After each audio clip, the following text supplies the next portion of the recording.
Rebienvenue aux investisseurs pour un épisode 17 hebdomadaire donc de suivi de portefeuille. Nous on investit dans le CELI. On va voir que la semaine est plutôt haussière. Il y a juste aujourd'hui je pense que ça a plus descendu. Sinon on va voir aussi un dividende que j'ai reçu de VFV. Donc on va aller voir ça. On va se rendre tout de suite sur le CELI. On va regarder le rendement en général. On va faire un petit tour du portefeuille vite fait. Donc, on est à 0,94%, donc 55$ de gain.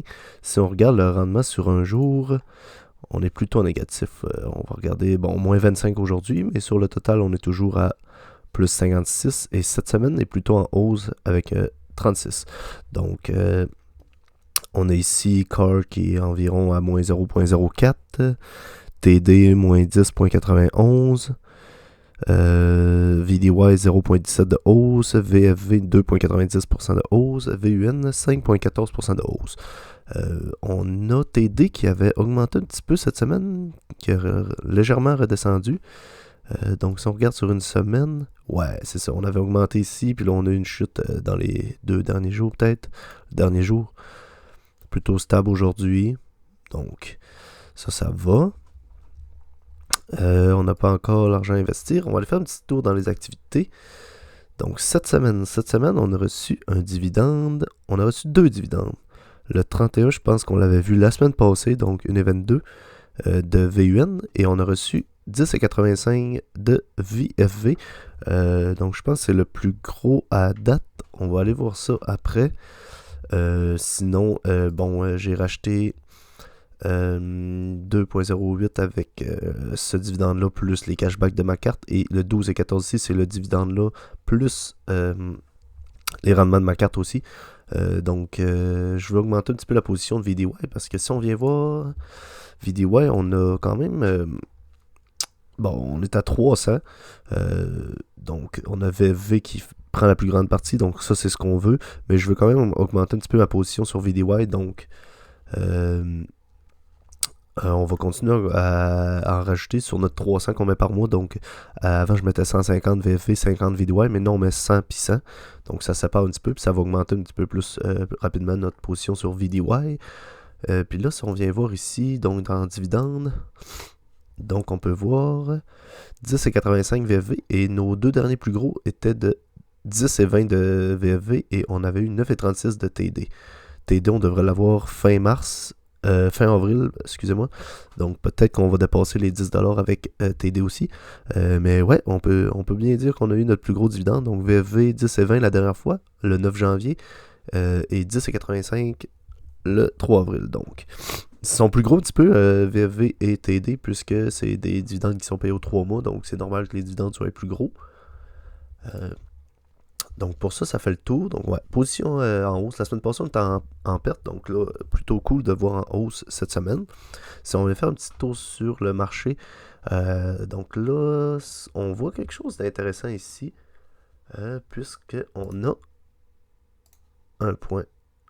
Ici, on est en hausse. On est en hausse ici. Donc RSI, on n'a pas de comment on appelle ça déjà, divergence, donc ouais, de divergence baissière avec le RSI qui ferait des plus hauts de plus en plus bas. Donc l'inverse ici, si on voit que c'est des touches toujours plus hautes, donc en fait on n'a pas ce genre de choses là. Donc si on avait ça ici en même temps de tout ça, donc on aurait cette descente là ici, donc ça pourrait indiquer une chute potentielle, mais pour l'instant ça reste haussier. Donc on peut le voir ici. Sinon, on a toujours notre trendline baissière du bear market 2022. Donc, on est toujours en haut ici de cette trendline-là. Et là, on peut voir qu'on est repassé, depuis une couple de mois, on est repassé quand même dans un marché aussi, parce qu'on a vu ici notre marché baissier, donc des bas toujours plus bas, jusqu'à temps qu'on vienne faire un plus haut ici et un plus haut ici. Donc, on peut voir notre structure qui est un retournement de tendance, donc plus bas, toujours plus haut que le dernier. Donc on va attendre de voir si là notre prochaine target va devenir clôturé au-dessus de celui-là. Donc si on réussit à venir monter au-dessus de ce dernier plus haut-là et qu'on clôture là. Donc ça va être bon signe pour le futur proche et éloigné. Donc pour court, moyen et long terme. Plus moyen long terme, je dirais. Là. Mais encore une fois, rien de sûr. Donc c'est pour ça qu'on DCA dans le marché. Je répète, DCA, c'est Dollar Cost Average. On achète, nous c'est à chaque mois, mais on pouvait le faire à chaque semaine.